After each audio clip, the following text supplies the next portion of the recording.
buena noticia es que soy el último. Y bueno, la mala es que soy un poco pesado.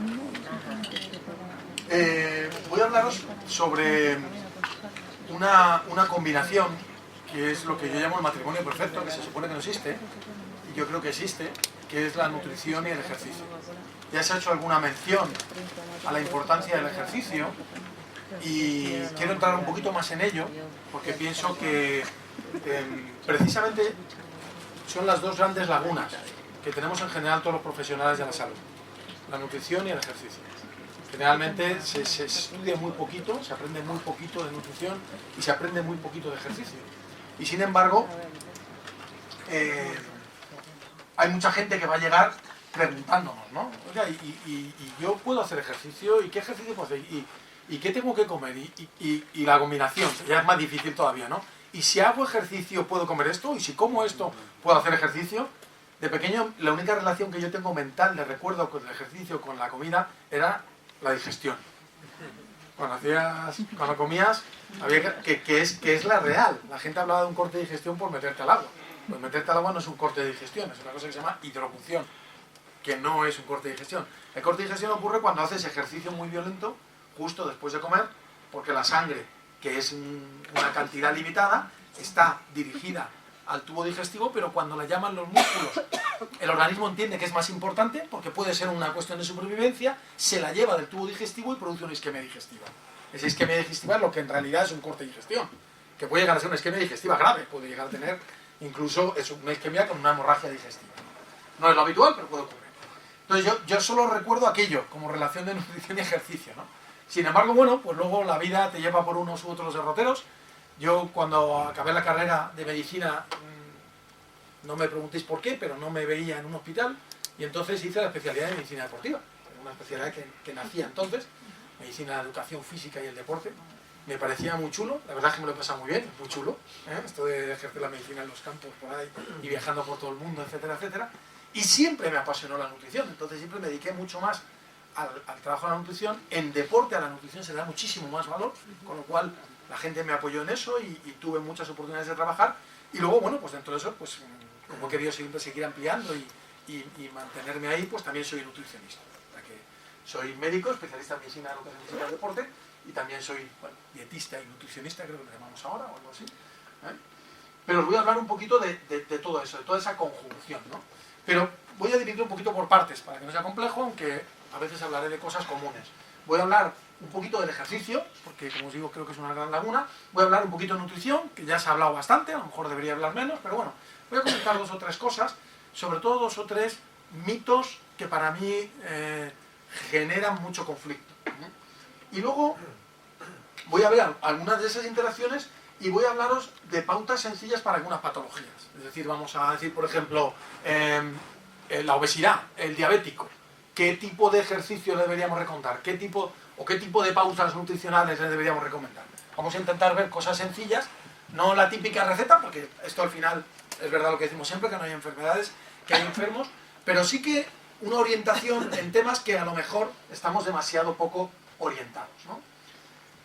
Bien, entonces, bueno, pues así contado todo esto, parece mucho, parece que va a ser muy pesado, pero yo os pido que os relajéis, que confiéis un poco en mí y que me dejéis un poco levantar ese peso para que salgamos adelante. Yo creo que lo vais a pasar bien, creo que son cosas interesantes. Entonces, parece obvio que la nutrición y el ejercicio, yo lo he dicho, pero alguien puede decir, bueno, porque lo digas tú. Bueno, pues no lo digo yo, lo dice la Organización Mundial de la Salud. La Organización Mundial de la Salud, que clásicamente se ha ocupado más de problemas de salud a nivel de enfermedades infecciosas, a nivel de, porque eran los problemas principales en una gran parte del mundo, a nivel del hambre, etcétera, etcétera. De repente un día giró la cabeza y dijo, hombre, si este mundo desarrolla lo que no debería pasarle nada, resulta que aquellos se me mueren de hambre y estos se me mueren de gordos. Claro, es que hace 2 años se superó la proporción, es decir, llegamos a tener en el mundo más gente con sobrepeso que gente con infraalimentación. Lo cual, como decíamos antes, independientemente de que debería dar vergüenza, nos debería hacer sentirnos estúpidos. Que nos pongamos enfermos o porque no, o que tengamos a gente enferma, no, porque el que no come generalmente no lo elige él. Y digo generalmente porque hay patologías en las que sí ocurre, ¿no? Pero generalmente no. Pero el que come de más, bueno, parece que ese sí lo elige él, pero voy a dejar ahí un poquito en el aire porque en parte lo elige él, pero en parte yo diría que hay alguien más. Luego lo conoceremos, un amigo. Pero bueno, lo que llama la atención aquí es que la Organización Mundial de la Salud tuvo que emitir una especie de comunicado como diciendo, señores, cuidado, que en los países desarrollados también hay que cuidar la salud y la base de esa salud es nuestra alimentación y la actividad física. Esto fue en el 2004. Incluso hay unas más importantes publicaciones de la Agencia Mundial de Investigación sobre el Cáncer, que está junto con la Agencia Americana, que se refiere a lo mismo, como la comida y la nutrición y la actividad física son las herramientas fundamentales con las que contamos en la sociedad actual para prevenir la mayor parte de los cánceres. Con lo cual, podemos llegar a la conclusión de que cuidarnos es el hábito más saludable, ¿no? Y eso se basa, bueno, pues en una alimentación saludable. Luego hablaremos de ello, porque a veces es conflictivo. Aquí se emplea mucho una palabra que a mí me cuesta emplear porque no la tengo clara, Concha. Es una nutrición equilibrada. Esos porcentajes de nutrientes no los hemos inventado. No tienen ningún referente científico. Es más, hay grupos poblacionales que tienen porcentajes tremendamente diferentes, como pueden ser los esquimales, y sin embargo tienen el porcentaje más bajo de enfermedades cardiovasculares, ¿no? Entonces, bueno, pues ahí deberíamos ser también un poquito más modestos en cuanto al conocimiento que tenemos de la nutrición. Porque claro, lo comentaba antes con Iván, en medicina muchas veces es muy fácil estudiar algo porque decimos, yo vengo con un fármaco, y el fármaco nunca estaba ahí. Luego yo puedo estudiar lo que hace el fármaco porque puedo coger gente a que le pongo el fármaco y gente a la que no le pongo el fármaco. Y puedo desarrollar ese modelo científico de estudio caso-control que es muy definitivo y muy ilustrativo. Pero en nutrición no. Porque en nutrición no existe el caso-control. Yo no sé exactamente. Ahora mismo lo vemos con todas las críticas que tiene el último trabajo que ha surgido sobre la dieta mediterránea, que se publicó en el New England Journal. Bueno, tiene un montón de críticas por eso. Porque ¿cómo sabes tú realmente lo que está comiendo la gente? ¿Cómo manejas los tiempos, las interacciones?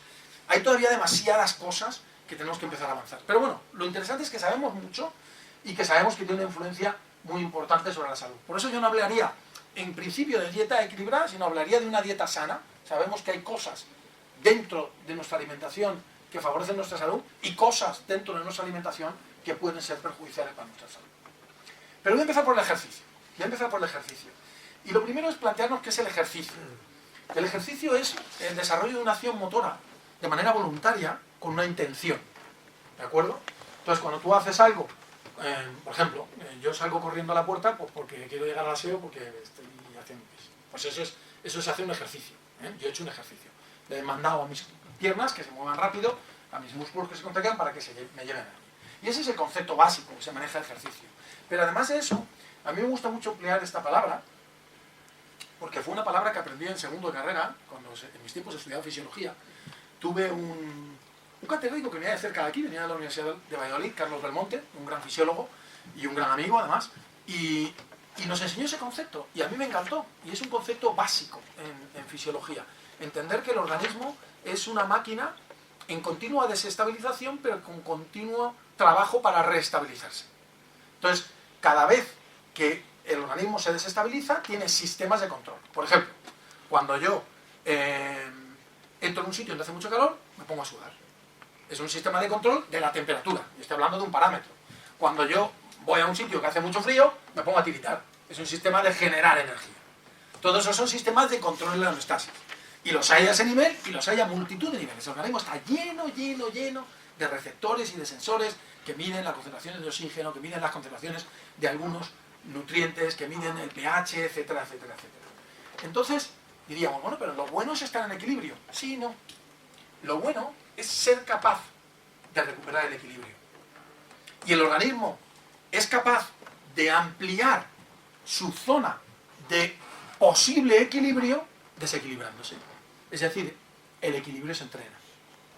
Cuando el organismo se somete a situaciones que lo sacan de su equilibrio, el organismo desarrolla cosas que le hacen responder mejor a ese desequilibrio. Eso es una cosa que llamamos adaptaciones.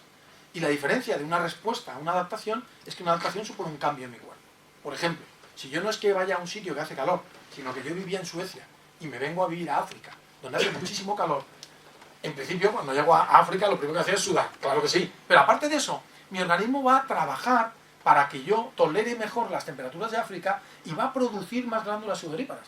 La concentración de glándulas sudoríparas en mi piel va a aumentar, pero además la capacidad de esas glándulas sudoríparas de resolver gran parte de los solutos para que yo no desarrolle una hiponatremia, por ejemplo, sudando, va a ser mayor. Entonces, el organismo es capaz de cambiar. En el ejercicio, el cambio del que hablamos todos, o dos de los más típicos, sería el del corazón. Cuando yo salgo corriendo a un sitio, ¿qué es lo que pasa? Que como una de las cosas que mi organismo siente es que a los músculos les falta oxígeno, les falta nutrientes, les falta lo que sea, ¿qué hace? Mandarles más sangre. ¿Y cómo lo hace? Pues diciendo al corazón que lata más deprisa. El corazón es una bomba de un tamaño determinado, también aumenta un poquito la precarga, la entrada, mueve más sangre, pero sobre todo late más deprisa. Pum, pum, pum, pum, pum, pum. Mi corazón estaba bum, bum, bum, bum, bum, bum, y llega más sangre en mis músculos. Yo paro y el corazón ya ha llegado más, se va parando, se va relajando y vuelve a la situación previa. Pero si yo en vez de eso, lo que hago es que me voy todos los días a correr, cada día que voy a correr pasa eso. Pero además se pone en marcha un mecanismo genético, no voy a llamarlo epigenético, pero podríamos hablar de ello, porque sí es verdad que hay un componente de expresión de ciertos genes y mi organismo cambia y mi corazón se hace más grande. El corazón de los deportistas crece por el deporte, que eso a veces es un conflicto, porque a veces crea un conflicto de diagnósticos diferenciales con enfermedades del corazón. Yo, por ejemplo, viví uno que fue, bueno, para la gente que le gusta el deporte fue muy conocido. Yo era el médico del equipo nacional de triatlón de la Federación Española, cuando el caso de Javi Gómez Noya, que ha sido el mejor triatleta que hemos tenido nunca, que tenía una anomalía cardíaca. Y yo me peleaba con los cardiólogos y les decía, no, pero es que parte de las cosas que estáis viendo no es por su anomalía, es que es triatleta. Pero tú has visto el tamaño, digo, nada, sí, porque tú no sabes lo que es un triatleta. Triatleta es un tío que nace, se levanta y está siempre haciendo ejercicio. Está o nadando, o en la bici, o corriendo. Yo he conocido triatletas que entrenaban hasta por la noche. Es algo casi obsesivo, ¿no? Entonces, todo eso es interesante porque el organismo puede cambiar. Y eso es algo que tenemos que tener en la cabeza. Porque todos nosotros tenemos una visión demasiado estática de nosotros mismos. Tenemos una visión de nosotros mismos como muy determinista, de esa genética, ¿no? Yo soy lo que soy, cuando ya me hago adulto estoy ahí, y hasta que empiezo a envejecer y empiezo a ir para abajo, ¿no? Pues no. Hoy en día sabemos que, desde un punto de vista técnico, si hablamos del turnover proteico, una persona se fabrica de nuevo aproximadamente cada 2 años. Cada 2 años el 98-99% de nuestro cuerpo es nuevo. Algunas células me dicen, no, pero hay células que no se pierden. Bueno, pero se renuevan por dentro esas células, aunque las células no se pierden. De tal manera que podemos entender nuestra vida como un proyecto de nosotros mismos. Yo puedo decir, oye, es que mi cuerpo es así. Bueno, pues voy a trabajar en mi cuerpo dentro de 2 años. ¿Y puedo hacer lo que quiera? Pues no. Y ahora digo, oye, pues yo dentro de 2 años quiero medir un 80 y tener una melena enorme y... Pues no, hay cosas que no. Pero sí hay mucho margen de juego.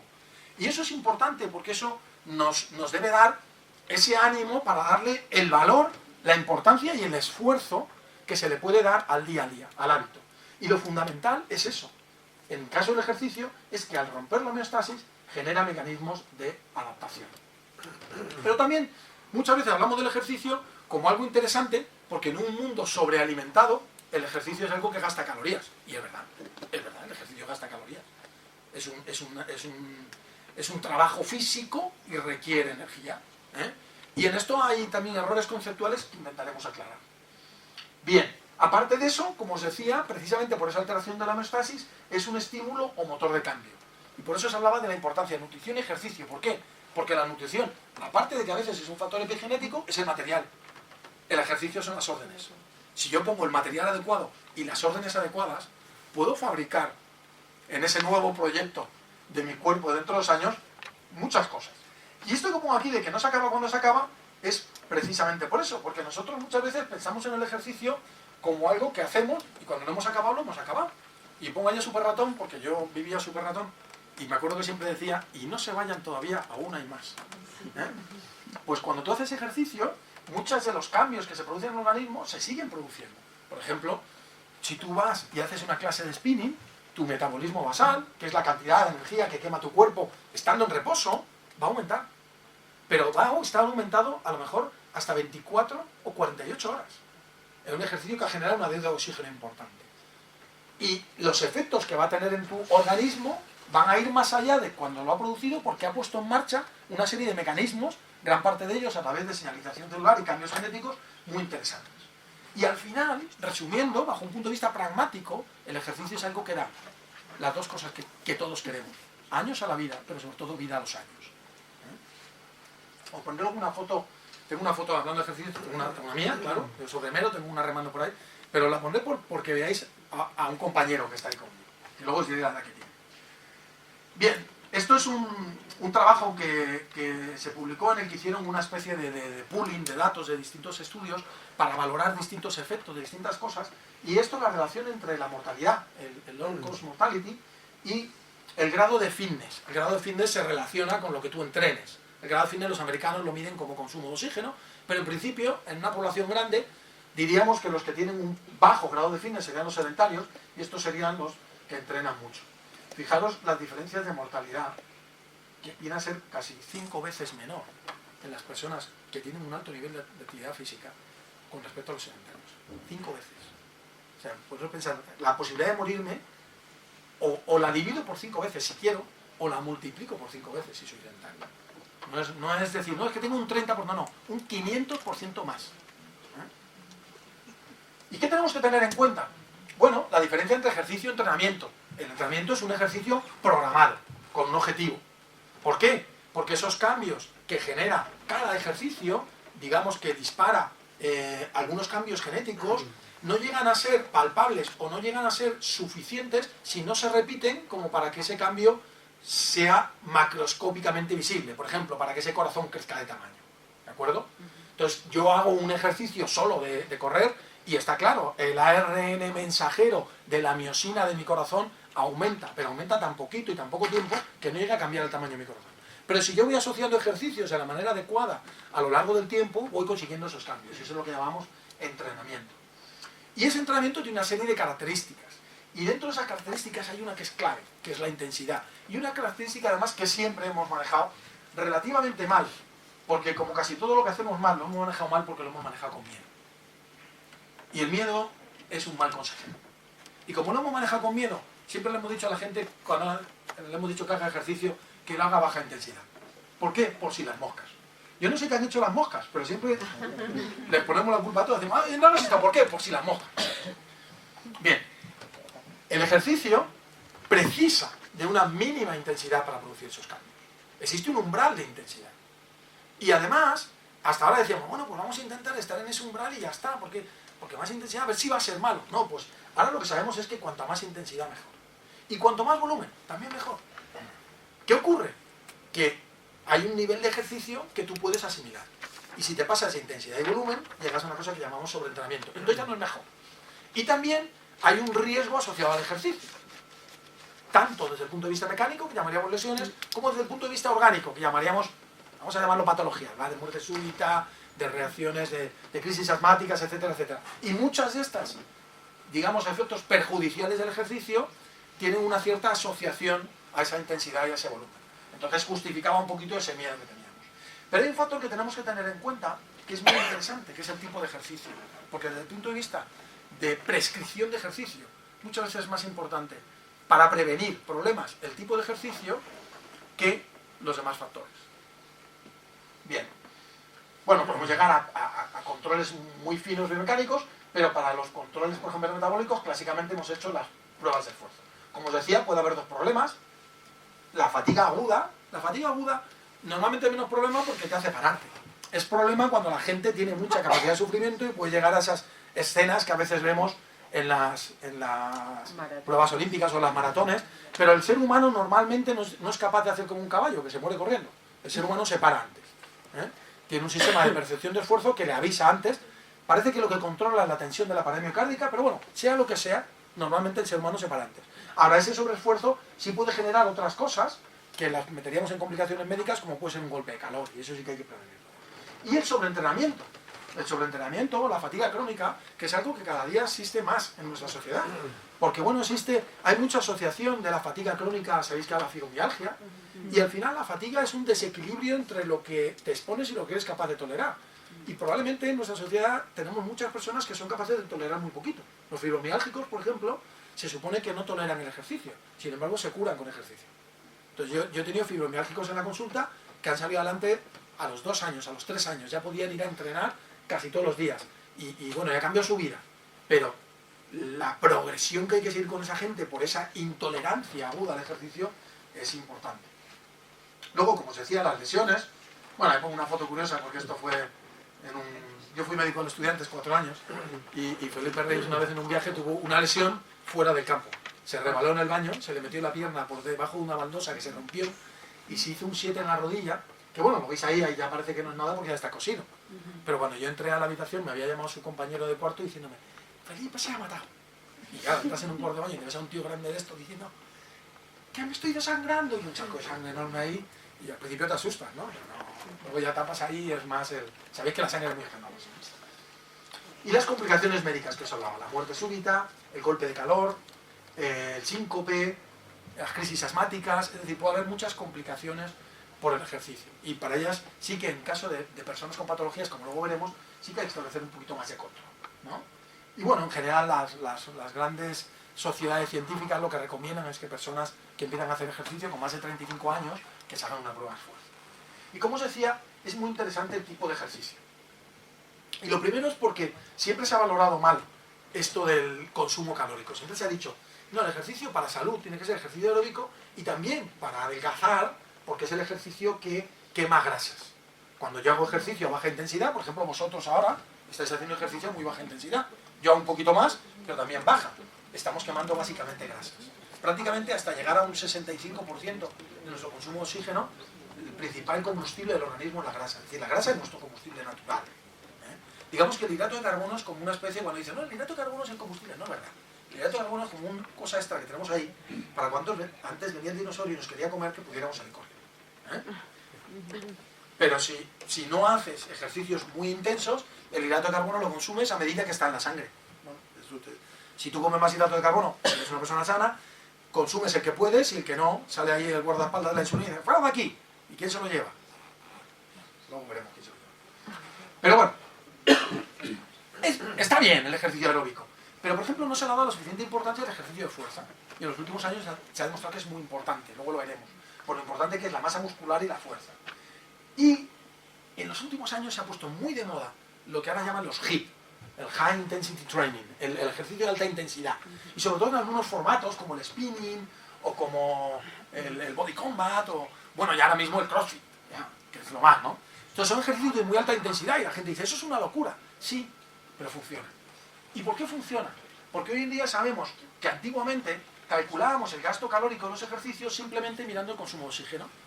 Yo en mi época de mi tesis doctoral, que ya hace unos añicos, estuve en un laboratorio de los que hacían este tipo de cosas, que estaba en la UVA, en Virginia, en Estados Unidos, y la gente, me acuerdo que estaban haciendo estudios y la gente iba con un globo muy grande, que se llama saco de Douglas, que es donde van recogiendo el aire que inspiran y expiran, y de ahí salen las tablas esas que luego te dicen: correr a tal velocidad, planchar, tocar el trombón. Bueno, yo no sé cómo lo hacen lo tocar el trombón, porque si está tocando el trombón, ¿cómo puede tener el saco?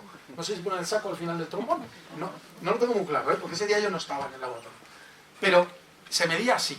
Pero sin embargo, sabemos que no es la única manera de medirlo. Fijaros, a alguien se le ocurrió hacer el siguiente estudio. Dijo: bueno, voy a calcular el gasto energético de un trabajo concreto que sea el mismo, hecho de manera continua, aeróbica, y de manera interválica, anaeróbica. Entonces imaginaos que el trabajo ese que yo decido hacer es recorrer esta tarima. Evidentemente sería mucho más largo. Entonces yo cojo a los sujetos y les hago recorrerlo de manera aeróbica. ¿Qué sería? Pues así, cochinero, que recorren la tarima. Y luego cojo a esos mismos individuos, voy haciendo distintas pruebas y les digo: ahora lo vais a hacer de la siguiente manera. Cuando yo diga ya, hacéis un sprint y os paráis. Pero ya. Se recuperan. Otra. Y así van haciendo sprint a sprint. ¿Qué ocurre? Que si yo miro el consumo de oxígeno, cuando están haciendo ejercicio, en el caso del sprint, en el momento que está acelerando, cuando está corriendo, y en el caso de la persona, todo el rato, está todo el rato corriendo, veo que gasta mucha más energía el que lo hace continuo. Y yo digo: pues ya está, para quemar energía, la gente tiene que hacer ejercicio aeróbico continuo, de baja intensidad. Está clarísimo, ¿verdad? No hay duda. Pero ahora yo os voy a hacer una pregunta. ¿Vosotros creéis que la física es muy distinta en el universo a en nuestro cuerpo? Si tú tienes un coche, os digo esto porque voy a poner un ejemplo de un coche, o sea, que es un coche, ¿vale? Si tú tienes un coche y quieres gastar más gasolina, ¿qué vas? ¿A una velocidad moderada y mantenida, constante, sin aceleraciones? ¿Qué pasa cuando vas a esa velocidad? Que es el mínimo consumo. ¿Qué haces cuando quieres gastar mucha gasolina? Si quisieras gastarla, los pilotos cuando ya les sobra gasolina para quitar peso a la moto o lo que sea, acelerar y decelerar, acelerar y decelerar. ¿Por qué? Por un concepto físico muy sencillo, es menos eficiente. Entonces, el trabajo anaeróbico es menos eficiente. ¿Qué pasa? Que solo estábamos midiendo el gasto aeróbico cuando hacía ejercicio. Si ahora a ese tipo le dejamos puesta la máscara también cuando se para, como lo que ha hecho el cuerpo, cuando el cuerpo no puede obtener de la vía aeróbica, que es la más de las grasas, que es la económica, que es la que no da problemas, no puede obtener toda la energía, la obtiene de donde sea y luego ya haremos cuentas. Entonces, en el luego ya haremos cuentas, es donde se provoca eso que se llama deuda de oxígeno. Yo le cuento a la gente que eso lo sabemos muy bien los remeros, porque el remo es un deporte muy duro, el remo es un deporte de muy alta intensidad, ¿no? Entonces tú vas a hacer una regata, y la salida de la regata es a muerte, no es progresiva, porque el que sale el primero normalmente gana. Entonces estás ahí en un barco y empiezas. Tú llegas al final de la regata y viene alguien y te dice, ¿qué tal la regata? A veces cuando iba en la olla, no sé cómo me ha pasado con la olla, que dejamos por la de la olla, me ha parecido. ¿Y eso qué es? Deuda de oxígeno. No tengo oxígeno. Y esa deuda de oxígeno, que es muy aparente en ese mismo momento, se mantiene, en ese caso de muy alta intensidad, a veces 72 horas. Tú haces un consumo de oxígeno basal, con una medida de metabolismo basal, con campana para medir con más precisión niveles bajitos, y resulta que en vez de estar a lo mejor al MET, que sería, un MET es la teoría del gasto metabólico en reposo, a lo mejor en vez de estar a un MET, esa persona está a 1,2 MET. Pero claro, 1,2 MET durante 3 días es mucha energía. Y entonces cuando solo medíamos ese tiempo de más, ya nos sale más alto. Pero es que si encima, si hacemos un cálculo del otro crédito que pedimos, que todavía es un crédito que en el banco nos va a cobrar más, sabéis que siempre que pides dinero te cobran. Cuanto más necesidad, más te cobran. Pues en este caso, el crédito de lo anaeróbico, de producir, ¿habéis oído hablar del ácido láctico? El ácido láctico en realidad no es que se produzca. Lo que ocurre es que cuando llega, bueno, sí se produce, pero lo que ocurre no es una vía del ácido láctico, como se suele decir, es la misma vía. La glucosa no tiene una vía de metabolismo, que llega al ácido pirúvico y el ácido pirúvico entra a la mitocondria. ¿Qué pasa? Que si no hay oxígeno, la mitocondria cierra las puertas. El ácido pirúvico no puede entrar y se bloquearía la glucólisis. Y como seguimos necesitando energía, ¿qué hacemos? Quitarnos el pirúvico en medio. Y la manera de quitarnos el pirúvico en medio es que lo transformamos en láctico. ¿Vale? Y luego con ese láctico, ¿qué hacemos? Pues normalmente lo reconvertimos. Lo reconvertimos otra vez en glucosa. ¿Dónde? En el hígado, en el ciclo de Cori, o lo mandamos a músculos que son capaces, porque tienen mucho oxígeno, de volver a hacerlo pirúvico y utilizarlo, digamos, de una manera aeróbica, como por ejemplo el corazón. ¿Nos llama la atención, por ejemplo, en los hospitales, que hay un suero que se llama Ringer lactato? Que si tan malo fuera el láctico, ¿por qué le damos a la gente el lactato en el suelo? Pues porque determinados tejidos, por ejemplo el corazón, utilizan con mucha facilidad el lactato, ¿de acuerdo? Pero en condiciones normales es como lo que decimos, como un crédito que yo le pido de energía a mi organismo, y si luego lo quiero recuperar, tengo que pagar un interés mayor del 200%. ¿A eso qué me lleva? A que los ejercicios interválicos de alta intensidad, en realidad, consumen muchísima más energía que los ejercicios aeróbicos. Y por eso están tan de moda y por eso funcionan. Por eso la gente quiere adelgazar, hace aeróbic, hace crossfit, hace no sé qué, y te dicen, me va bien. ¿Cuál es el problema? Que son ejercicios, con algunos de ellos, por ejemplo el crossfit, con mucho impacto. Y una persona con sobrepeso no puede hacer ejercicios de impacto, ¿no? Pero desde un punto de vista energético está totalmente justificado. Entonces, ¿qué hay que hacer? Valorar al paciente, valorar sus posibilidades, y lo que yo le digo a la gente, hay que hacer un plan flexible, apetecible y adaptable. Yo hago unos cursos en la Universidad de Alicante de entrenadores personales, y cuando estoy haciendo el curso, y ya llevamos bastante del curso avanzado, yo les digo, os voy a hacer una pregunta, ahora que ya se supone que sabéis mucho de esto de entrenamiento. ¿Qué es lo que vosotros tenéis que conseguir con un cliente? Yo no les digo paciente a ellos, les digo cliente, con un cliente a los 3 meses. Entonces siempre sale el alumno que dice, que haya mejorado la fuerza, no, que haya mejorado la elasticidad, no, que tenga una buena base aeróbica y tal. Y les digo, lo que tenéis que conseguir con un cliente a los 3 meses es que vuelva. La mayoría de la gente que se apunta a un gimnasio se borra antes del primer, no, deja de ir antes del primer mes. Entonces lo importante del ejercicio es que tiene que ser un hábito. Tiene que ser un hábito. Tiene que ser algo que hagas todos los días. Por eso yo le recomiendo muchísimo a la gente hacer ejercicio nada más levantar. Porque es lo que más te pertenece del día. El resto del día a veces no depende de ti. Nada más levantarte sí. ¿Tú a qué hora te levantas, Pepe? 7 menos cuarto. Bueno, pues imagínate que ahora Pepe quiere hacer media hora de ejercicio por la mañana. ¿Qué tiene que hacer? Levantarse a las 6:15. ¿Y esa media hora suya? ¿Por qué? Porque su vida empieza a las 7:15. Luego tiene media hora más para él. Ah, Juan, pues es que se le ha quitado el sueño. Te voy a decir una cosa. Si necesitaras dormir esa media hora, no te preocupes que el día siguiente te vas a ir a la cama media hora antes. Y normalmente las 2 horas antes de irnos a la cama no hacemos nada. Nada útil, a veces divertido, pero nada útil. Hagámoslo así, vamos a dejarlo un poco en la nube, ¿no? Pero no hacemos nada importante, nada que no sea prescindible. Entonces, es interesante, porque además la gente dice, bueno, no puedo hacer eso, porque ¿cómo voy a hacer ejercicio en ayunas? El mejor ejercicio que podéis hacer es el ejercicio en ayunas. El mejor de todos. Evidentemente, si una persona es diabética, no la vamos a mandar a hacer ejercicio en ayunas si por la mañana va a tener una glucemia de 60. Pero igual que no le vamos a mandar a hacer ejercicio con una glucemia de 400 para que nos haga una hiperglucemia reactiva después de eso, por la acción de adrenalina, etcétera, etcétera. Pero a una persona normal, el ejercicio que vas a hacer en 30 minutos no eres capaz de liquidar, no tus reservas de glucógeno completas, por supuesto que no, pero aunque hayas tenido el día anterior una dieta pobre en hidratos y tus reservas de glucógeno estén al 30 o 40, no eres capaz de liquidarlas en media hora. Pero es que además de eso, la mayoría de los que hacemos ejercicio en ayunas, hacemos un ejercicio de baja intensidad, con lo cual lo que estamos haciendo es usar las grasas, que eso es lo bueno, que nuestro organismo se entrene a utilizar las grasas. ¿De acuerdo? Yo os confieso la verdad, yo hago ejercicio de alta intensidad por la mañana. ¿Cuál haces? Porque me gusta, porque como soy remero, me gusta el remo. Entonces, como no me puedo traer a mis compañeros en mi barco, hay máquinas de remar. Y yo tengo una máquina de remar en el salón de mi casa. Yo me levanto por la mañana y me pongo a remar. ¿Es una enfermedad? Puede ser, pero a mí me gusta. Entonces, yo remo, luego estiro, hago un poquito de chikun, bueno, miento, remo, me tomo mi desayuno, que es un batido, hago un poquito de estiramientos y chikun, y ya empiezo mi día. Con lo cual tengo que levantarme una hora antes. Pero os aseguro que el día que por lo que sea no lo hago, es el día que peor estoy. El día que no lo hago es el que peor estoy. Porque la gente suele pensar, si hago ejercicio por la mañana voy a estar todo el día cansado. No, por lo que os he dicho antes. Porque cuando haces ejercicio por la mañana, tu consumo de oxígeno en el ejercicio es así, ¡fum! Pero luego cuando baja, no baja del todo. Luego yo ya tengo como el motor arrancado. Yo ya voy por la mañana y lo que hablo el día antes, ¿cómo? Yo digo, ¿dónde? Ya estoy mucho más despierto metabólicamente.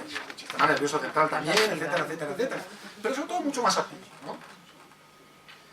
Y en algunos casos, sobre todo en pacientes, pues a lo mejor en pacientes, como hablábamos antes, en algunos pacientes diabéticos, sobre todo que todavía no controlan bien su diabetes. Yo tengo deportistas diabéticos que, vamos, sin ponerse, te dicen la glucosa que tienen.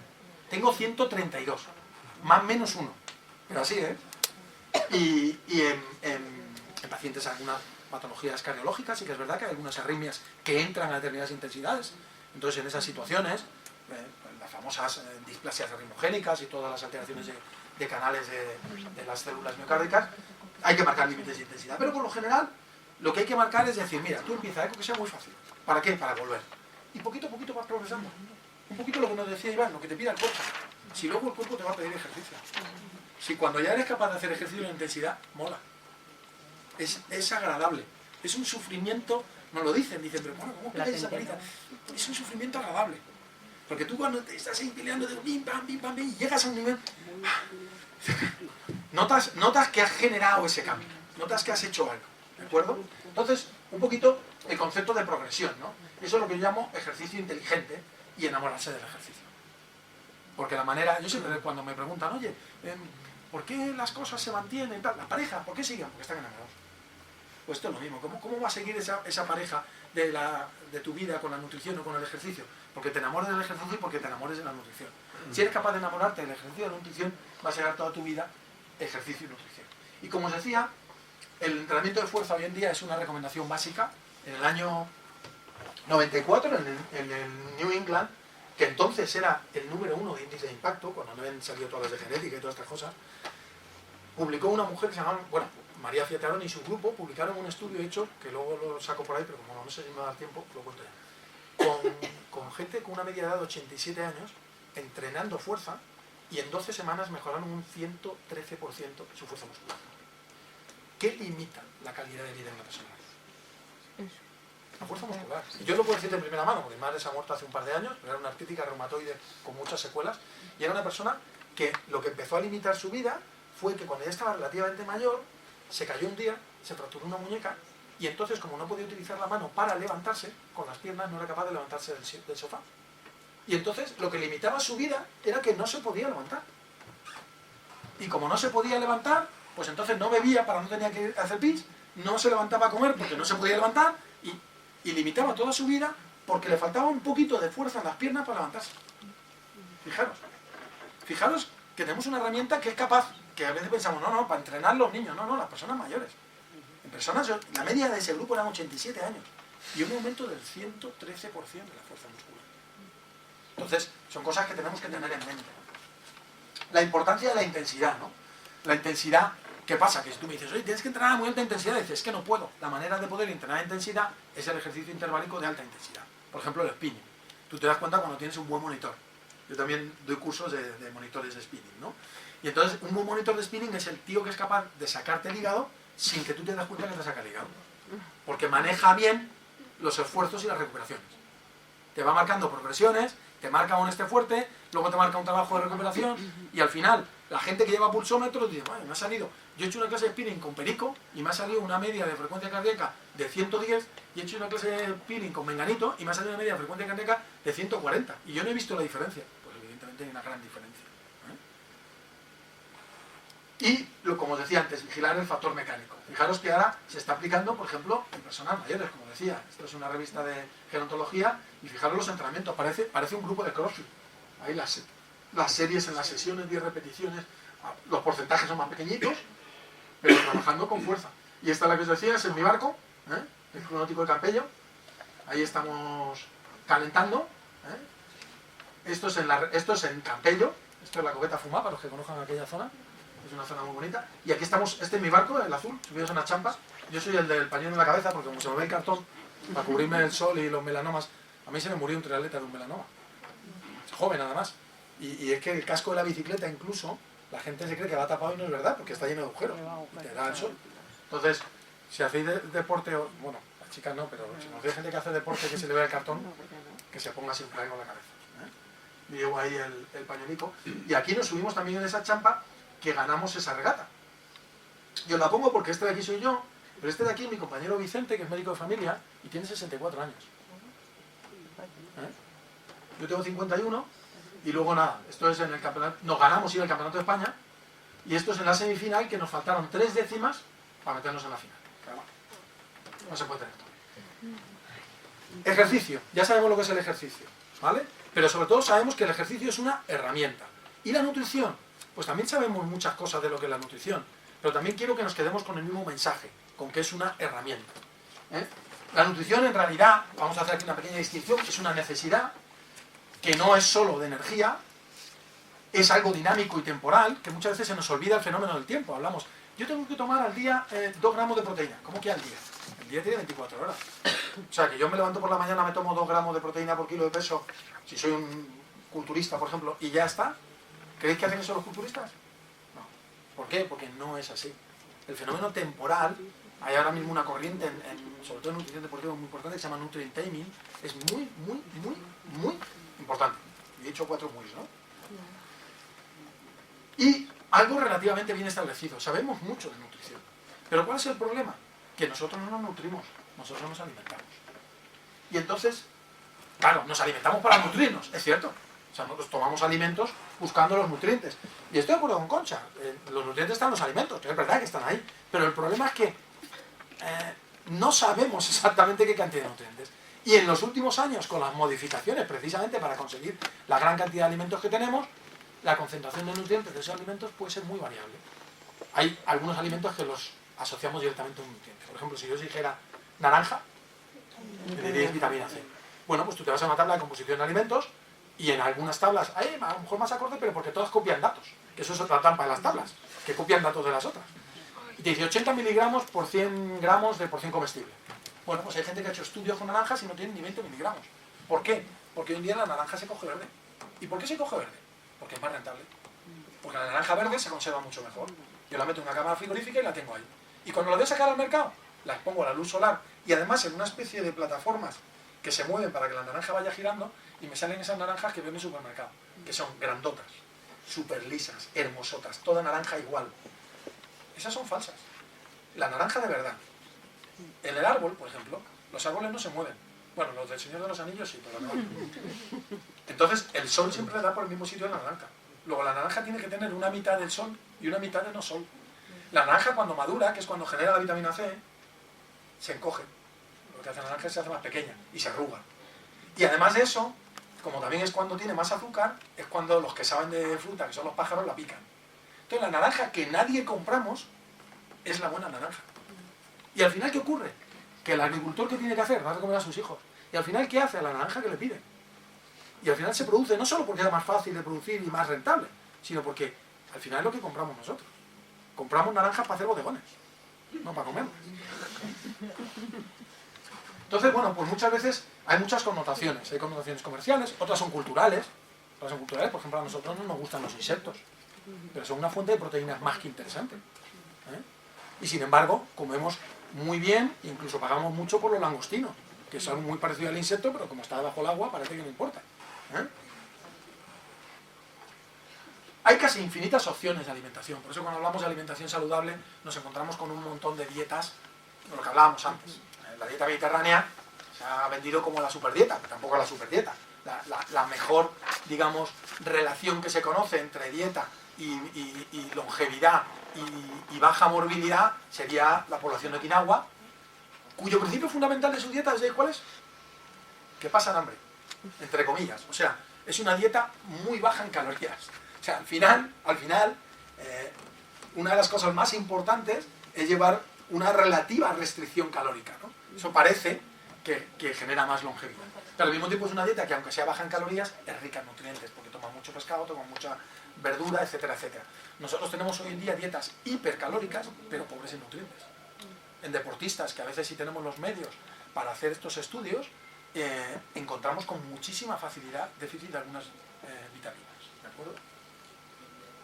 Y no está tan bien establecido esa alimentación. Como decimos, hay muchas opciones que pueden ser útiles, ¿no? Hablamos de la dieta mediterránea, que le ponemos mucho énfasis, pero la verdad es que la oferta que nos encontramos en los supermercados, el 80-90% de ella es triste. Es una oferta que todos calificaríamos automáticamente de no saludable, y sin embargo llena el 80-90% de los carros de la compra. Seguimos teniendo ahí la dieta saludable.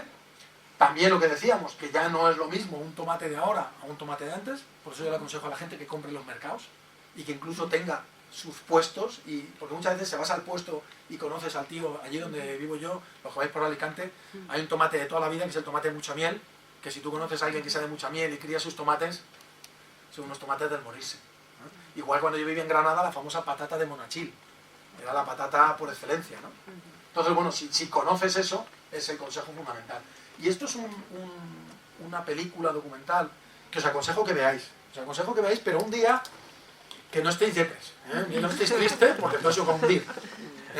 Es un documental hecho por la DSF, por una cadena alemana, que habla un poquito de lo que son los nuevos medios de producción de alimentos, ¿no? Habla un poquito de los invernaderos, de los cultivos hidropónicos, de las granjas de pollos, de las mataderos, y te quedas un poquito como diciendo, vaya, vaya. De todas formas, lo que comentábamos antes, la alimentación en la historia ha sido una cuestión de hambre hasta hace muy poco, y desde hace relativamente poco que hemos tenido gran disponibilidad de alimentos, curiosamente, nuestro gran problema es la sobrealimentación, ¿no? Y están surgiendo, como muy bien se ha contado Concha, un montón de alimentos, y decimos, ¿qué es natural? Ella, por ejemplo, ha habido una cosa que a mí me ha llamado la atención, y has dicho, el yogur, por ejemplo, lo tiene eso naturalmente. El yogur no sería natural. El yogur es una leche que fermentamos artificialmente. Lo que pasa es que como lo empezamos a hacer en la época de los griegos, ya es tan tradicional que lo llamamos natural. El concepto de artificial sería aquello en lo cual interviene el hombre para que se produzca. Lo que se produciría sin intervención de la mano del hombre sería lo que podríamos llamar natural. Claro, hoy en día no hay nada natural. Pero además salimos ganando de ello. Porque gracias a que no hay nada natural, lo natural eran un montón de contaminaciones, un montón de tóxicos y un montón de cosas que hemos retirado artificialmente. Claro que lo hemos retirado. Y tan contentos. ¿De acuerdo? Lo que pasa es que en nuestra avance de la alimentación y sobre todo en nuestra legislación alimentaria, como bien ha dicho ella, fíjate, en Europa se llama Agencia Europea de Seguridad Alimentaria. Lo que ha primado siempre ha sido lo que en la alimentación y nutrición se llama la higiene, es decir, la seguridad alimentaria. No se ha puesto interés en la nutrición, que se está empezando a hacer ahora. Ha primado la seguridad alimentaria. Esto que no me dé una toxicidad, que no me contamine, que no tenga contaminaciones, eso es lo importante. ¿Que alimente o no alimente? Bueno, si no hace daño, que haga lo que quiera. Y estamos empezando ahora a fijarnos en decir, bueno, una cosa que no me haga daño, pero luego además que me alimente. Entonces, claro, el concepto básico de que me alimente es que me dé calorías. Y entonces eso es lo que buscamos, porque eso es lo único que sentimos. Nosotros no percibimos otra cosa. Nosotros cuando comemos, yo me como algo, esa naranja de la que hablaba, yo percibo el ácido, el dulce y tal, pero no percibo si tiene los 20 miligramos o los 80 vitaminas C. Yo me como algo y no digo, qué rico, esto tiene vitamina B12 con magnesio, potasio, un poquito de calcio. No tengo ni idea. Lo que principalmente percibimos de los alimentos son las calorías. Y cuando a ti te dicen, ¿qué tal has comido? Y tú dices, qué bien he comido. ¿Qué significa? Hasta aquí. Claro, eso es que viene comido. Entonces, ¿por qué? Porque percibimos calorías. Luego veremos por qué, ¿no? Y lo que ha hecho la industria alimentaria es darnos lo que pedimos. Y nosotros que hemos estado pidiendo calorías baratas. Y es lo que nos ha la industria alimentaria. Hoy en día casi todo lo que tenemos en ese supermercado son calorías baratas. ¿Y cómo se consiguen las calorías baratas? Introduciendo algo que es apetecible y que además carga de calorías. Grasas saturadas, cuando no otro tipo de grasas menos aconsejables todavía, como hablábamos antes, o azúcares. Edulcorantes pero calóricos, incluso. ¿Qué pasa? Que ya tenemos tanto eso de calórico que las mismas empresas de calórico están generando su plan B de tener el no calórico. Y si os fijáis a veces con estrategias tan buenas como cambiar primero el color, pero luego no lo vuelvo a cambiar y hago el mismo para que parezca la misma botella y para que vuelva a rescatar mi imagen de que siempre he sido bueno. Bien, entonces el problema de todo esto es que muchas veces la gente tiene esa mala o esa extraña visión de que es natural y entra en fundamentalismo, ¿no? De esto de, no, yo me como las cosas si tienen forma de manzana o forma de lechuga, pero si tú no sabes lo que han hecho con una manzana y esa lechuga. Lo que debería importarnos no es que es natural, sino que es saludable. Lo que deberíamos tener es mucha mejor información de la composición de los alimentos, que como muy bien dicho antes, la empezamos a tener, pero es que esa que nos dan a veces está tergiversada. Por ejemplo, os voy a poner un ejemplo. Omega 3, que es un nutriente que hemos hablado que está muy de moda, ¿no? ¿Dónde pensáis en el omega 3? Salmón. Salmón, todo el mundo piensa salmón, ¿verdad? Bien, yo ahora me voy a Noruega. Me voy a Noruega, por cierto, me voy a Noruega en enero. Me voy a Noruega y allí siempre me dan salmón. Está buenísimo, salmón noruego, es espectacular. Y a veces me traigo salmón de allí. ¿Creéis que es igual que el de aquí? No. Os aseguro que no. Bien. ¿Por qué? Porque aquí el salmón, para haber todo el salmón que hay, ¿vosotros creéis que se pesca allí en la costa de Noruega todo el salmón del mundo? No. Llegó un tío listo y dijo, mira, yo me traigo un salmón, una salmona, pongo aquí, además agua calentita, les pongo musiquita, les doy de comer, pim pam, inventó la bicifactoría, que ha sido el mejor invento del universo. Claro, ¿qué hace? Muchísimos salmones. Pero ese salmón ni tiene la temperatura, ni tiene la actividad, ni tiene la alimentación del salmón noruego. ¿Creéis que va a tener el mismo omega 3 la segunda o la tercera generación de ese salmón que el salmón que había en Noruega? Bien, pues cuando yo ese salmón cojo y lo empaqueto y pongo composición de alimentos, yo puedo coger una tabla de composición de alimentos porque me he apoyado en ella y cojo la tabla de composición de alimentos de Noruega y te pongo el porcentaje de omega 3 que tendría ese salmón si de verdad fuera un salmón noruego. Con lo cual, echa la ley, echa la trampa, la legislación todavía permite muchos trucos en cuanto a la calidad de los alimentos. Y con respecto a lo que es natural, os recomiendo este libro, que no está escrito ni por un médico ni por un nutricionista, está escrito por un químico. Es un libro escrito por un químico curioso que ha hecho una gran revisión de muchas cosas y ha hecho un libro que se llama Comer sin miedo. Y os lo pongo aquí porque para que veáis el título del capítulo 2. El capítulo 1 es ¿y esto de comer para qué sirve? Y cuenta un poquito lo de la energía, lo de los nutrientes y tal. Pero el capítulo 2 dice, yo como artificial y tú también. Para que nos bajemos de la moto. O sea, todos comemos artificial. No existe nada en nuestro planeta hoy en día que sea natural. El hombre ya ha intervenido en todo. Como decía Concha, ya ahora hablamos las transgénicos. Bueno, antes hacíamos el transgénico diciendo esta me la quito, esta me la mezclo estas dos.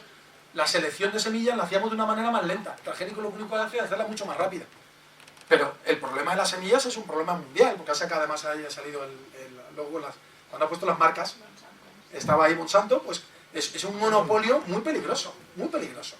Pero bueno, es el mundo que hemos generado en un mundo de un mercantilismo globalizado como el que tenemos, ¿no? Pero al final, os vuelvo a decir lo mismo, para mí lo importante es decir, ¿cómo sano? Y esto es un reflejo de lo que es la alimentación en los últimos años, en los que teóricamente deberíamos evolucionar a mejor.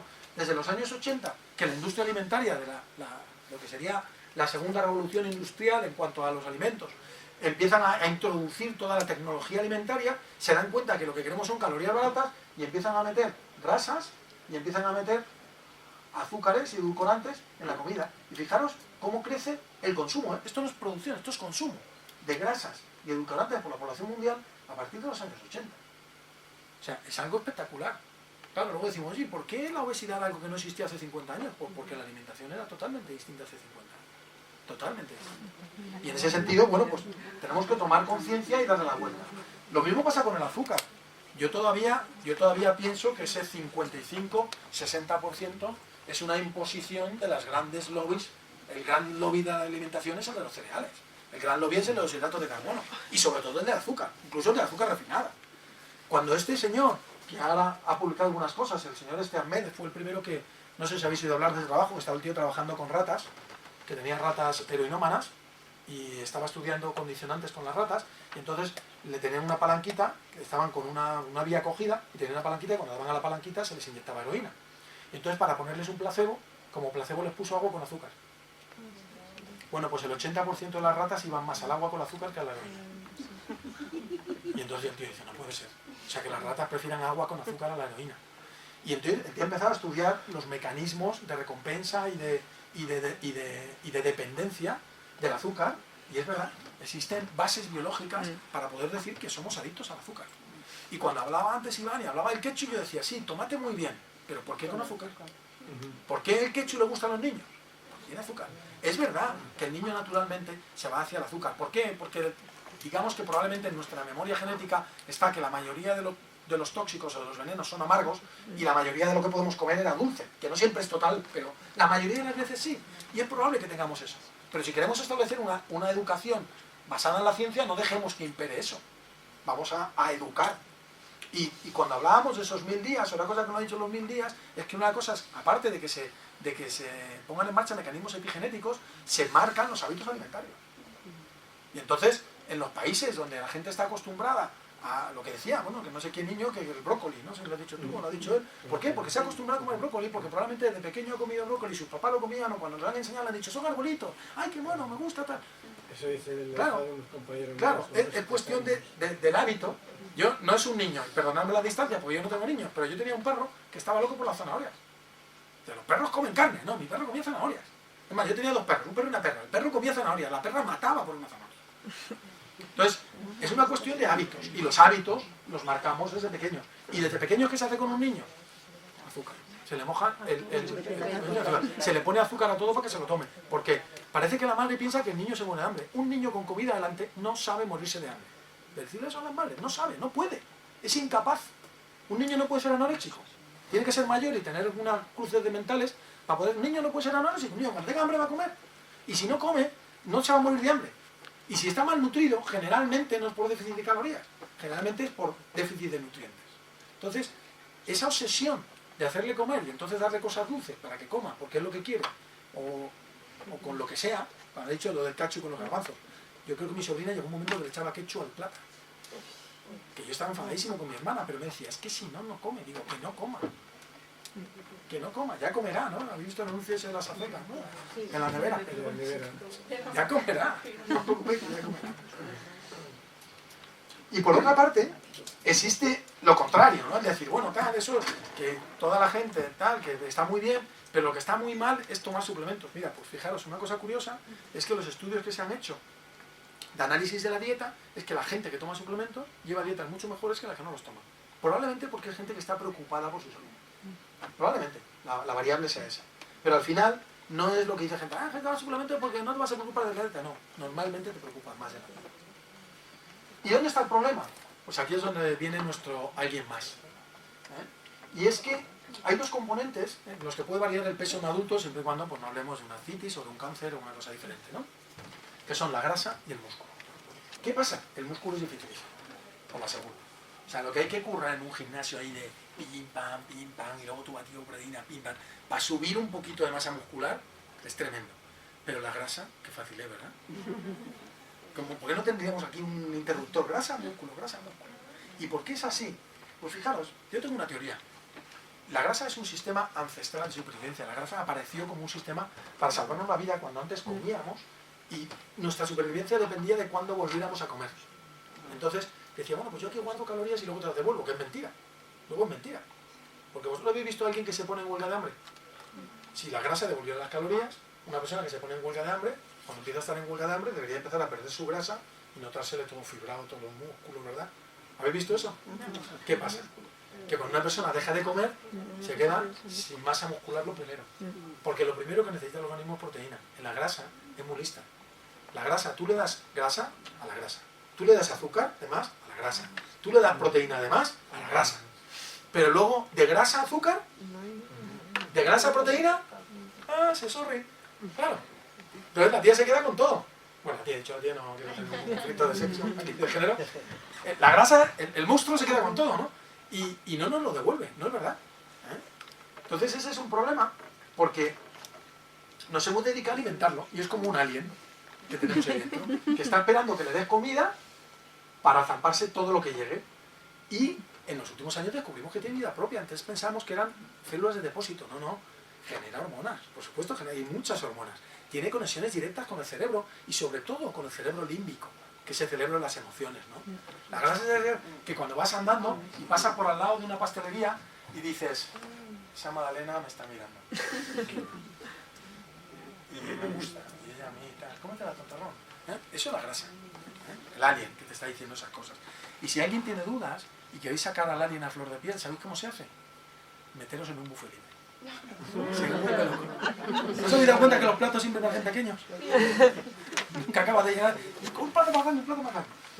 Entonces, yo tengo un amigo que es un experto en cámaras ocultas y consiguió filmarla.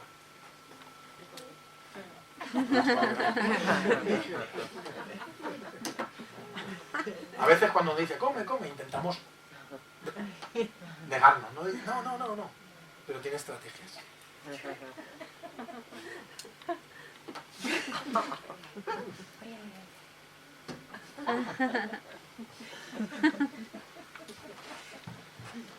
Así que bueno, al final muy buena, que es hunger gets what hunger wants. El hambre consigue lo que quiere. Y es verdad. Por eso mismo muchas veces cuando trabajamos en gente con problemas de obesidad y sobrepeso, yo digo que en el equipo multidisciplinario una persona más importante es el psicólogo. Y por eso muchas veces lo que es importante a esa persona es el apoyo, porque es que no te miente, es que esa persona depende de comer. Y además de eso, por otra razón, y es que, bueno, se lo paso rápido porque os quiero enseñar esto, que es el tema de la obesidad. Hemos cambiado completamente el paradigma en los últimos años. Antes pensábamos que las personas éramos obesas porque comíamos de más. Probablemente todos seguís pensando eso, ¿no? Somos obesos porque comemos de más. En parte sí, pero que el origen de la obesidad está en que comes de más, ¿vale? Pero la realidad es que el paradigma actual es que comemos de más porque somos obesos. ¿Y esto qué quiere decir? Pues que tenemos que prestar mucha más atención al estilo de vida y a la composición de la dieta. Y esto, bueno, pues se ha publicado en los últimos años, desde el 2013, que nos hace estar gordos. Y este, que es un British Medical Journal, no, este es un JAMA del 2014, que habla de ese nuevo paradigma, y os lo voy a explicar aquí con este gráfico que me ha parecido bastante bueno. El paradigma anterior era, como tenemos cada día más comida, más sabrosa y palatable y rica en energía, aumentamos nuestro ingreso de energía, como cada día nos movemos menos, disminuimos el gasto, luego tenemos más energía circulante, que se almacena en forma de grasa, estamos obesos. Pero hoy en día sabemos que la energía circulante es uno de los parámetros de homeostasis más importantes. El organismo mantiene un nivel de energía circulante. Un nivel, haga lo que hagas. ¿Eso qué quiere decir? Quiere decir que es un poco así como si habláramos en dinero, la energía circulante es el cash. El dinero que llevas en metálico. Y el organismo tiene un sistema de control que te dice, tú tienes que llevar 200 euros. Y tú tienes que llevar 200 euros. ¿Qué pasa? Que cuando nosotros tenemos una dieta de mala calidad, sobre todo con una gran cantidad de carbohidratos y sobre todo de carbohidratos de absorción rápida, que favorecen la generación de grasa. También el factor epigenético del que he hablado antes, Iván, que no es solo por exceso de proteínas, por exceso de cualquier contenido calórico, no solo en el niño, incluso en los 3 últimos meses del embarazo de la madre. un exceso de consumo de calorías aumenta esa producción de grasa o esa cantidad de tejido graso que va a tener el niño, ¿no? Bien, pues todo ese tipo de cosas, aparte de luego tu propia genética, el sueño, que es una cosa que yo le digo a la gente que tiene que empezar a medir, ahora que se han puesto de moda las pulseritas estas que te dan calidad de sueño, compraros una, vale la pena. Y hacerlo. Dormimos mucho peor de lo que nos creemos. Y es muy importante dormir bien. Bien, el estrés, etcétera, etcétera, todo eso son factores que de alguna manera siempre se ha dicho en el ejercicio se asocian al sobreentrenamiento, al cortisol, ¿no? Son factores que generan depósito de grasa y aumento de grasa. ¿Qué ocurre? Que si yo tengo mucha grasa, es como el alien que os he puesto antes. Es como tener en un banco un fondo en el que todos los meses, o una pensión en la que todos los meses tienes que meter dinero. Cuando tú cobras el sueldo, el banco lo primero que hace es cogerte lo del fondo. Y entonces te quedas sin cash. Entonces, ¿qué pasa? Pues que la persona que tiene mucha grasa come lo mismo que tú y te dice, yo tengo hambre. Y no te mientes, tiene hambre.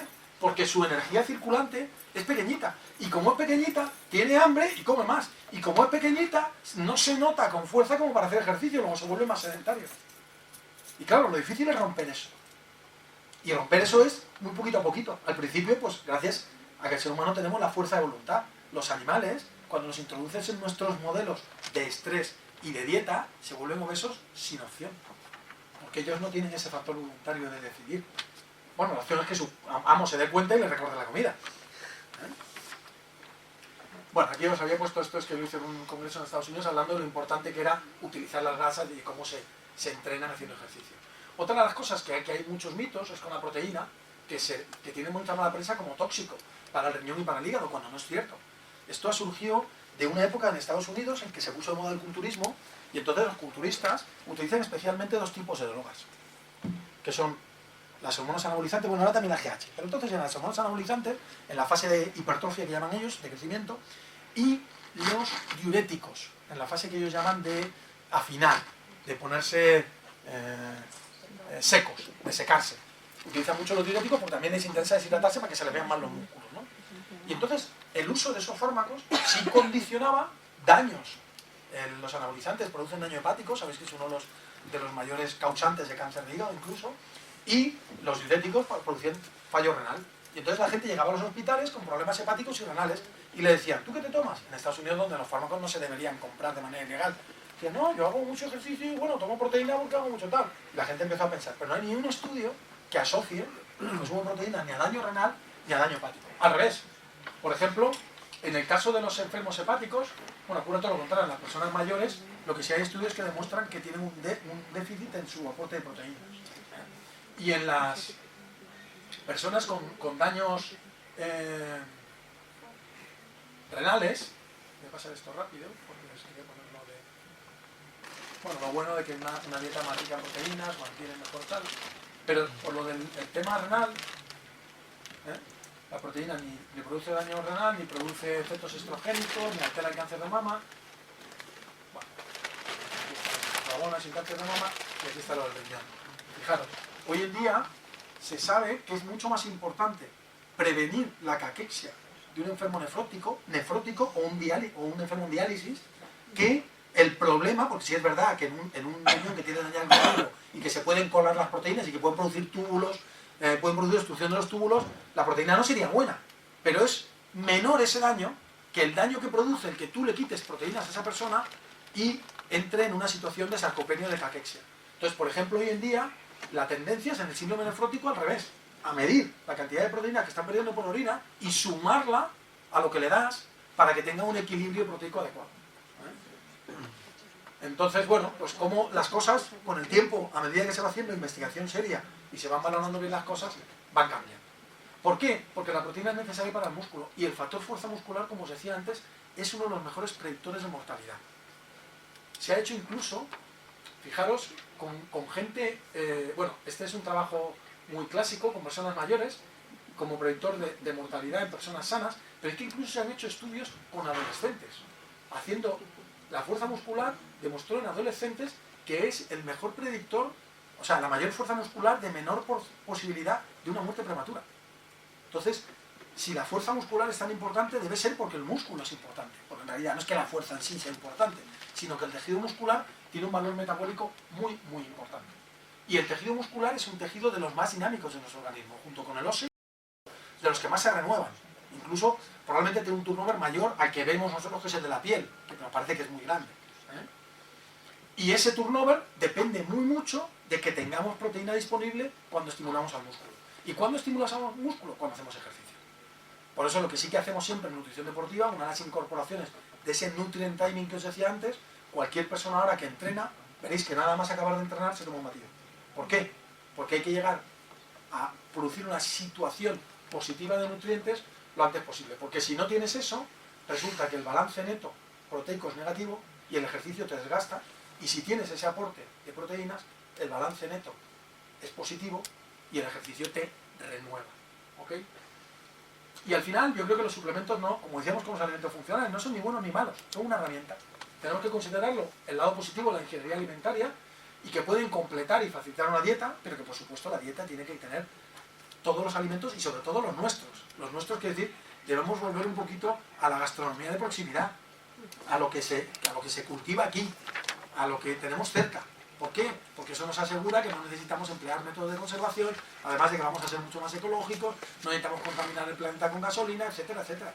Entonces deberíamos volver a la comida local, como comida base de nosotros. Y todo lo demás, bueno, pues ya en función de lo que pudiéramos necesitar, pero siempre con un soporte científico y con sentido común, sobre todo. En deporte, obviamente, utilizamos muchísimo la nutrición en forma de suplementos. ¿Por qué? Porque es nuestra manera. Yo tengo un deportista en mis manos y luego se va a su casa, pero cuando yo lo tengo en mis manos, quiero que tome esto, esto y esto, y sé que lo está tomando, ¿no? Bueno, al final lo que decíamos es eso, que son estrategias de salud muy buenas. Voy a pasar rápido todas las que os había puesto de las distintas enfermedades, pues un rollo de... Son interesantes, pero es mucha revisión bibliográfica, y os voy a poner un poquito la última diapositiva, que es el mensaje final. Bueno, la osteoporosis, que depende de la sarcopenia. Este es el trabajo que os decía, el de María Figueradone, en New England Journal of Medicine, en junio del 94. A raíz de ese trabajo, el Colegio Americano de Medicina Deportiva introdujo el entrenamiento de fuerza muscular como indicación de ejercicio para la salud.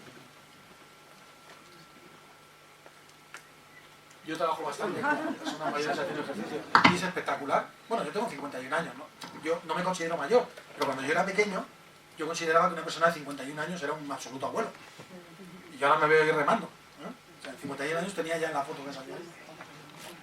Y antes de acabar, bueno, esto es una perlita curiosa, y es que lo que llega a investigar la gente, ahora nos hemos dado cuenta de que aunque tú comas bien y hagas ejercicio, hay un tercer factor que puede ser detrimental para tu salud, que es el sedentarismo extremo, que también lo hacen las pulseritas, por cierto. No es que yo no vendo pulseritas, lo aseguro. Yo lo que pasa es que si uso pulsómetro y los nuevos ya tienen la función esa de control de acelerómetro. Si tú haces ejercicio todos los días, yo hago ejercicio todos los días, por ejemplo, imaginaros, yo hago una hora de ejercicio todos los días y me alimento de una manera más o menos saludable.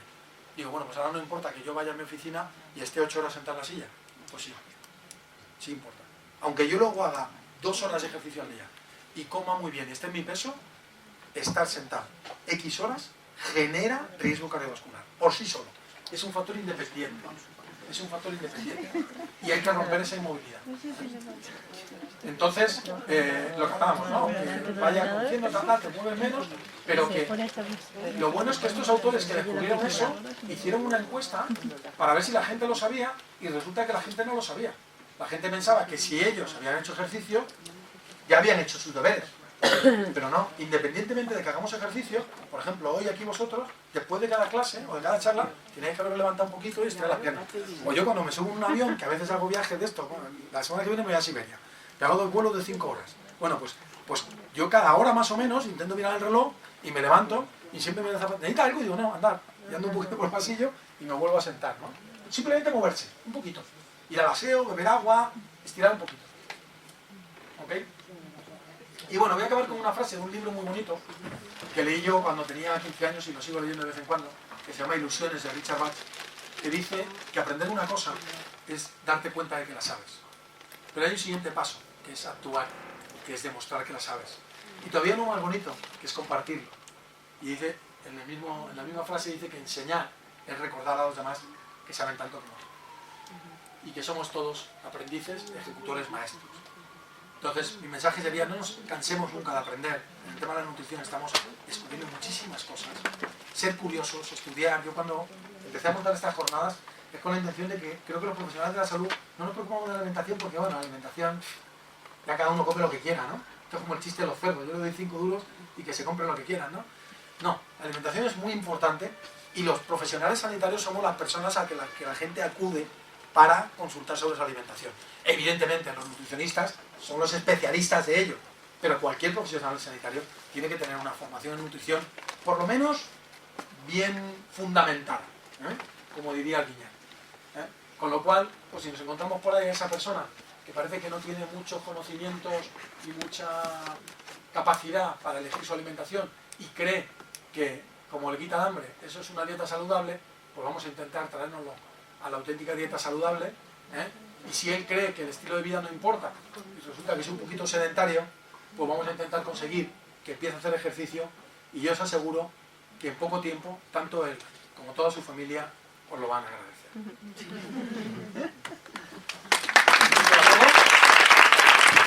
Yo tengo un poquito de tiempo, pero si subimos un momentito, Concha, Pepe, por favor. Si alguien tiene alguna preguntita, lo rápido que estos señores nos quieran echar, que ya es ya, y el interés que tengáis vosotros. Vamos a poner una en medio. Como llevo el tiempo. ¿Alguien tiene alguna pregunta? Pues sí, vamos a ser rápidos, sí, lo que tiene todo el mundo es hambre, ¿no?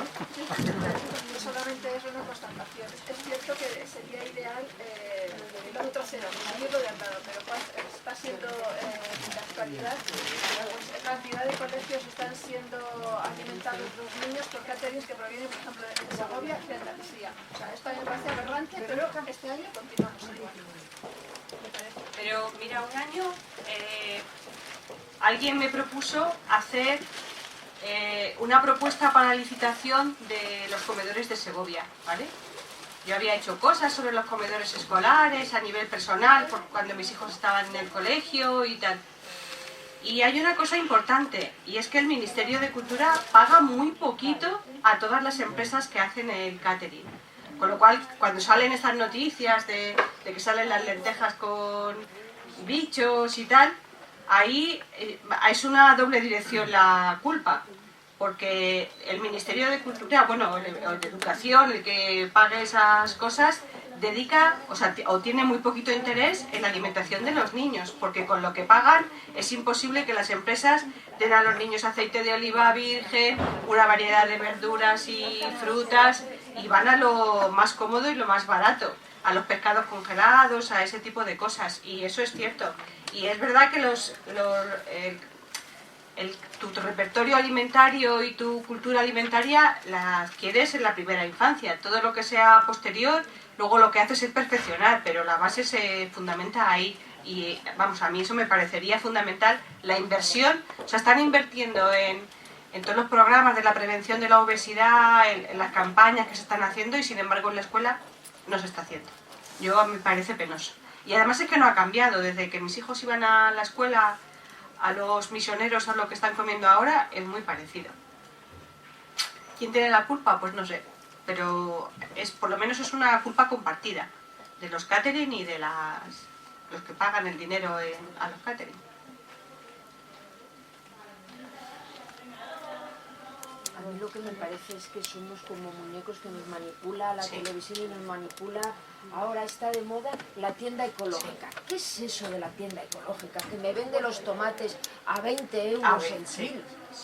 Y son tomates perfectos. ¿Cómo van a ser ecológicos y perfectos? Sí, sí, totalmente de acuerdo. Yo si pudiera elegir, comería los tomates de mi huerta, claro, si pudiera elegir. ¿Y el pan de masa madre? ¿Y el pan de masa madre que te cobra a 5 euros la barra? Que sí, es cierto. Es que nos manipulan como quieren. Yo con el pan de masa madre, que es que me trae a mí, bueno, el pan de masa madre y la tienda ecológica con los tomates preciosísimos a 20 euros el kilo, es que alucinas. Sí, es así. Es una pena cómo lo manipulan con este tema. ¿Os acordáis de un señor que salía mucho en la televisión y en los anuncios, que era Rafael Sánchez Ocaña? Sí, Era un comunicador nato. Y entonces a veces hacía publicidad de alimentos. Y entonces era al principio de cuando yo empecé a estudiar nutrición y tal, y yo tenía más conocimiento a lo mejor que otra gente normal, y yo, o sea, según lo contaba, te daban ganas de comprar el producto. O sea, lo hacen tan bien, te lo venden tan bien, que realmente crean una necesidad que tú no tienes de comprarlo, que bueno, por eso sí que es importante estudiar y aprender sobre... Esto es una cosa tan dinámica y saber de este tema para poder tú solo, una parte, porque otra parte es imposible abstraerse a toda esa publicidad, pero intentar utilizar el sentido común para comer, para comprar, para todo, ¿no?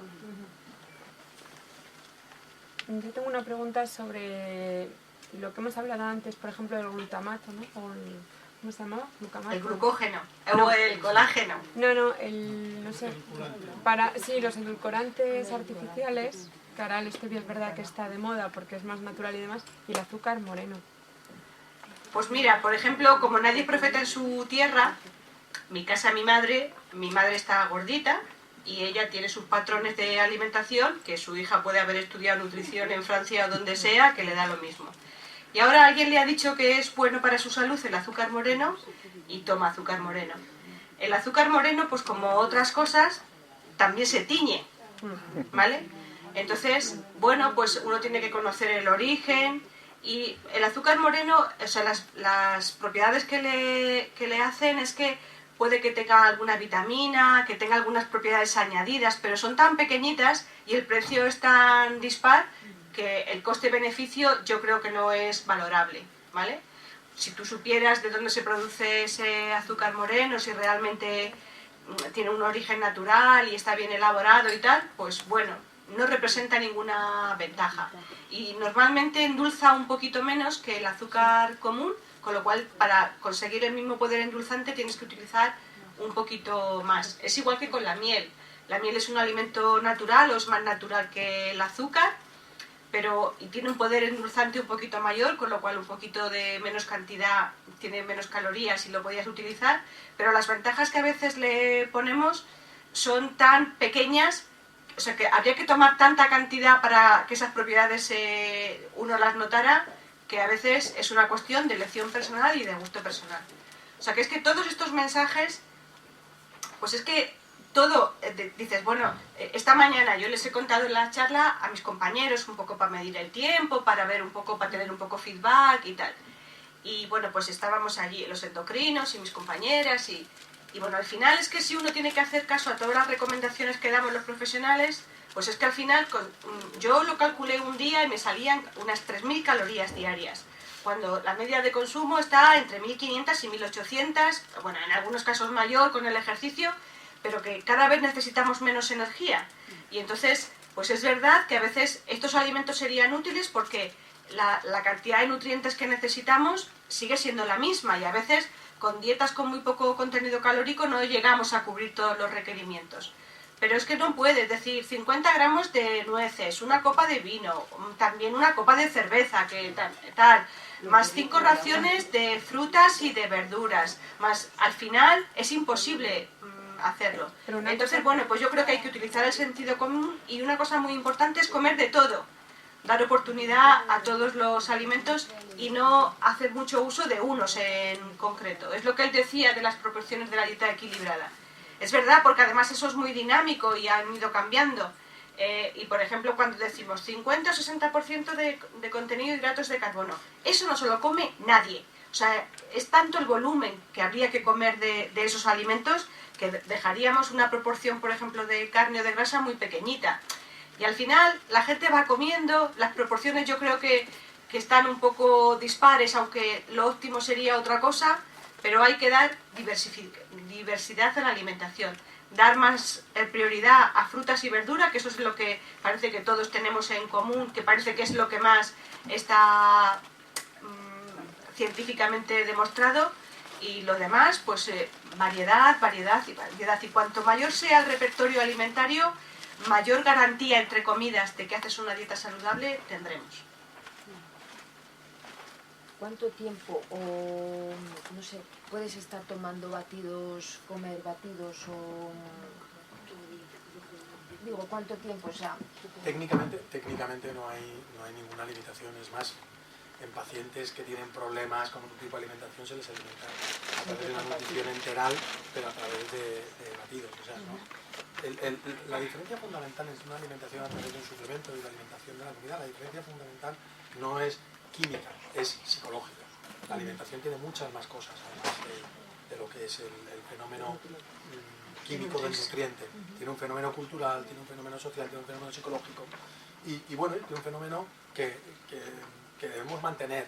Yo no solo defiendo la alimentación, sino que defiendo la gastronomía, y defiendo el arte de la gastronomía, y defiendo el cultivo de proximidad, y defiendo el sentarse a la mesa, y el sentarse con los amigos, y que sea parte de una charla saludable. Sí, no es tan hedonista, pero sí que lo es. Que va a través del placer, pero tiene otra mucha serie de ventajas. Desde el punto de vista técnico, lo que nos ha permitido la ciencia es desarrollar suplementos que nos dan todos esos nutrientes. Entonces, lo que pasa es que es lo que hacemos, muchas veces los usamos como una herramienta. En deportistas es muy habitual, yo un deportista necesito que nada más acabado de hacer ejercicio, aprovechar y darle nutrientes los que yo quiero y que lleguen lo más rápidamente posible al músculo. Nada puede sustituir a un batido. Bueno, metérselo en vena, pero eso es ilegal, pero aparte de que no tendría sentido, pero nada puede sustituir a un batido en eso. No me digan, no, que se coma tal, que se coma cual, nada va a ir tan rápido, porque no necesita prácticamente digestión. En mi caso, en el caso mío, yo desayuno un batido por comodidad, porque me resulta mucho más cómodo. Porque yo acabo de hacer mi entrenamiento de remo, como me hago mi batido y he hecho ese primer desayuno, pero luego a media mañana me tomo mi tostadica con aceite de oliva, porque soy un enamorado del aceite de oliva. Además, yo cultivo dos cosas de amor a la comida especial, el vino y el aceite. Y entonces soy un estudioso de los tipos de olivas, de los tipos de uvas, viajo por todo el mundo, me traigo aceite, me traigo vinos. Me parece maravilloso, porque me parece que es un elemento cultural tan bonito. Para mí un vino, un aceite es un cuadro de olores y de sabores, y lo disfruto muchísimo. Entonces eso que no me lo quita nadie. Pero no estamos hablando de exclusiones, estamos hablando de tener una mentalidad integradora. Y lo primero que necesitas es decir, en realidad ¿yo qué necesito? Calorías, como decíamos, cada día menos. Nutrientes, probablemente cada día más, porque en una sociedad en la que vivimos más años, en la que estamos más estresados, en la que tenemos más tal, pues necesitamos probablemente más nutrientes. ¿Que en eso nos pueden ayudar los suplementos? Pues probablemente sí, pero lo que no podemos hacer es renunciar a la alimentación clásica, porque la vamos a seguir teniendo ahí. Y sobre todo, yo creo que lo hemos dicho antes, el factor fundamental en el que yo creo que trabajar es en educación alimentaria. Porque hay que tener criterio, porque no vas a poder convencer a la industria alimentaria de que no te venda cosas, porque es su leitmotiv. Entonces, lo que hay es que educar a la gente para que tenga un poquito más de criterio.